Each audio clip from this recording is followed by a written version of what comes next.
Hello students, welcome to my channel CWC chemistry with concepts. आज के video में आपके लिए एक ट्रिक लेकर आई हूं जिसमें अपन बिना कैलकुलेटर के कैलकुलेशन किस तरह से कर सकते हैं क्यूब निकालने के लिए। इस तरह के न्यूमेरिकल्स जो है अक्सर मैथ्स में और सॉलिड स्टेट जो टॉपिक है उसमें देखने को मिलते हैं। हमें वहाँ थोड़ी दिक्कत होती है और हमें कैलकुलेटर की कमी महसूस होती है, लेकिन बिना कैलकुलेटर के भी हम आसानी से कैलकुलेशन कर सकते हैं और बिना कोई डिफिकल्टी के हम आंसर आराम से निकाल सकते हैं। जैसे मैंने एक एग्जाम्पल दिया हुआ है, सॉलिड स्टेट में rho is equal to Z into M upon A cube into N A जो है, इस फॉर्मूले की हमें बहुत रिक्वायरमेंट होती है जिसमें हमें डेंसिटी निकालनी होती है। एग्जाम्पल के लिए कुछ वैल्यूज मैंने जेड की, एम की, ए की और एन ए की दी हैं। जब इन वैल्यूज को हम इन फॉर्मूले में पुट कर लेते हैं तो हमारा आंसर जो है 2-4 स्टेप तक तो आसानी से निकल जाता है, लेकिन उसके बाद में थोड़ी डिफिकल्टी हमें लगती है। जैसे मैंने वैल्यू पुट करी है, जेड की जगह 4 लिख दिया है, एम की जगह 107.9 लिख दिया है, ए की जगह वैल्यू दी हुई है 508 इंटू 10 टू द पावर -10, वो यहाँ पुट कर दिया है मैंने। एवोगैड्रोस नंबर एन ए जो है वो एवोगैड्रो नंबर है, उसकी जगह मैंने एवोगैड्रो नंबर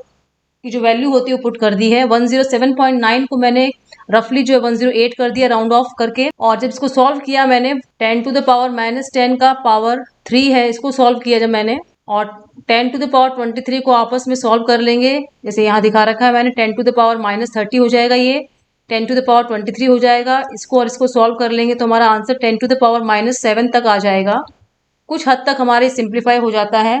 उसके बाद में हमें दिक्कत आती है, ये 508 का पावर 3 जो है, इसका जो क्यूब निकालने में, हमें घात निकालने में थोड़ी दिक्कत आती है। इसका क्यूब हम कैसे निकालेंगे वो देखिए, बहुत ही आसान जो है एक ट्रिक आपको बताऊंगी और हमेशा आपको याद रहेगी और हर एग्जाम में आपके काम आएगी। आप फटाफट बिना कैलकुलेटर के कैलकुलेशंस कर लेंगे। हमें 508 का क्यूब निकालना है तो इस तरह के बॉक्स बना लेंगे हम। मैंने पहले ही बना के रखे हुए हैं बॉक्स आपके लिए। यहाँ मैं 508 लिख रही हूँ, ध्यान से देखिएगा। एक बार अगर आपके समझ में आ गया तो बहुत ही आसानी होगी आपको इसकी हेल्प से इस तरह की कैलकुलेशंस करने की। यहाँ भी 508 लिख लेंगे, क्योंकि कॉम्पिटेटिव एग्जाम्स में और दूसरे एग्जाम्स में कैलकुलेटर अलाउड नहीं होता है, तो बच्चे जैसे ही कैलकुलेशन देखता है उसका कॉन्फिडेंस वैसे ही डाउन हो जाता है और उसे बहुत दिक्कत आती है। अब इस 5 को इस 5 से करेंगे हम। 5 5 जा 25, यहाँ लिख लूंगी मैं। फिर इस 5 को इस 0 से करेंगे, 5 0 जा 0। इस 5 को इस 8 से करेंगे, 5 8 जा 40, ये मैंने 40 ऐसे लिख लिया है, आपको भी ऐसे ही लिखना है। फिर इस 0 को इस 5 से करेंगे, 0 5 जा 0, 0 को 0 से मल्टीप्लाई करेंगे, गुणा करेंगे, 0 0 को 8 से गुणा करेंगे, यहाँ भी 0 आएगा। थर्ड में जो है, इस 8 को हम पहले इस 5 से करेंगे, 5 8 जा 40, 40 आएगा यहाँ पे। फिर इस 8 को इस 0 से करेंगे तो 0 आ जाएगा हमारा। 8 को 8 से करेंगे, 8 8 जा 64, 64 यहाँ आ जाएगा। इसको इस तरह से लिख लेंगे हम। ये लिखने के बाद में अब देखिए हम आगे कैलकुलेशन कैसे करते हैं।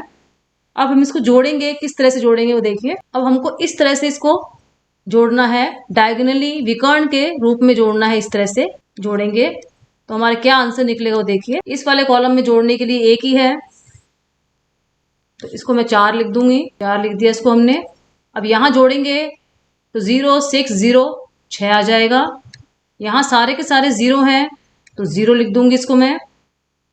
और यहाँ 4 0 0 0 4 है, 4 और 4 होते हैं 8, मैं यहाँ 8 लिख दूंगी। यहाँ 0 5 0 है, यहाँ 5 लिख दूंगी मैं। और यहाँ कुछ नहीं जोड़ने के लिए 2 लिख दूंगी। ये हमारा 508 का स्क्वायर निकल गया। हमें निकालना है क्यूब। ये 508 का स्क्वायर निकला है। अब इसका क्यूब कैसे निकालेंगे देखिए, हम कैसे लिखेंगे इसको। जो ये आया है हमारा आंसर, ये वाला, इसको हम यहाँ ऊपर लिख देंगे और 508 को 508 को हम दोबारा यहाँ लिख देंगे। जैसे पहले मल्टीप्लाई किया था वैसे ही मल्टीप्लाई करना है।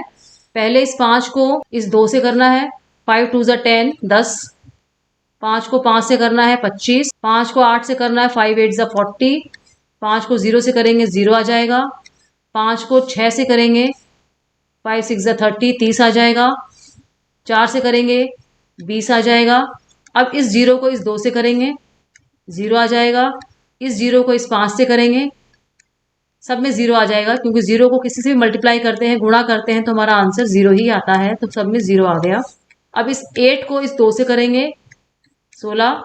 8 को 5 से करेंगे 40, 8 को 8 से करेंगे 64 64, 8 को 0 से करेंगे 0, 8 6 जा 48, 8 4 जा 32, ये हमारा आ गया। इसको भी जैसे हमने विकर्ण के रूप में डायगनली जोड़ा था वैसे ही इसको यहाँ जोड़ेंगे। किस तरह से जोड़ेंगे वो देखिए, इस तरह से जोड़ेंगे इसको भी। जोड़ने का तरीका बता रही हूँ मैं कि इस तरह से इसको हम जोड़ लेंगे तो हमारा जो आंसर आएगा उसको मैं नीचे लिखूंगी। देखिए हमारा क्या आंसर आएगा। इस वाले कॉलम में जोड़ने के लिए कुछ भी नहीं है तो सिर्फ अकेला 2 है, 2 आ गया। 8 और 3 11, 1 और इसकी कैरिंग लग जाएगी, हाजिर लग जाएगी, हासिल लग जाएगी इसकी। 8 और 3 11 और 1 यहाँ हासिल लग जाएगी इसकी, इस वाले खाने में, क्योंकि इसके बाद में ये खाना है तो यहाँ मैं हासिल लिख रही हूँ इसकी 1। 4 और 1 हो गया हमारा 5। इस वाले खाने में 4 और 2, हमें बाहर वाले नहीं जोड़ने हैं, कहीं गलती से आप बाहर वाले जोड़ देंगे पूरा आंसर आपका गलत हो जाएगा। जो इस खाने के डब्बों के अंदर है सिर्फ उसी को जोड़ना है। ये वाला खाना हमने जोड़ लिया, अब ये वाला खाना जोड़ेंगे। 4 है और इसमें 2 है, बाकी सारे 0 है, तो ये हमारा 6 हो जाएगा। अब नेक्स्ट खाने को जोड़ेंगे, यहाँ 0 6 0 0 3 है, 6 और 3 हमारे हो जाएंगे 9। अगला खाना देखिए 6 और 4 10, बाकी सारे 0 हैं तो इसका 0 लिख देंगे 10 का। इसका हासिल लगेगा 1, वो हम यहाँ लिख लेंगे। 5 और 4 9, 1 10 और 1 11, यहाँ 11 का 1 लिख देंगे। इसका एक हासिल लगेगा वो यहाँ लिख देंगे। 2 और 1 3, यहाँ 3 लिख देंगे और ये लास्ट में 1। ये हमारा आंसर जो है इसका निकल आएगा। आप चाहे तो कैलकुलेटर से टैली कर सकते हैं, इतना ही आएगा 508 का क्यूब। बच्चों उम्मीद करती हूँ कि आपको ये समझ में आ गया होगा हम किस तरह से क्यूब निकाल सकते हैं किसी भी कैलकुलेशन के लिए, चाहे वो केमिस्ट्री की हो चाहे मैथ्स की हो। आपको अच्छी लगे ट्रिक तो अपने फ्रेंड्स को शेयर कीजिएगा, लाइक कीजिएगा, बेल आइकन को प्रेस कर दीजिए ताकि आगे आने वाले मेरे ट्रिक वीडियोस के नोटिफिकेशंस आपको टाइमली मिल सकें। थैंक यू बच्चों।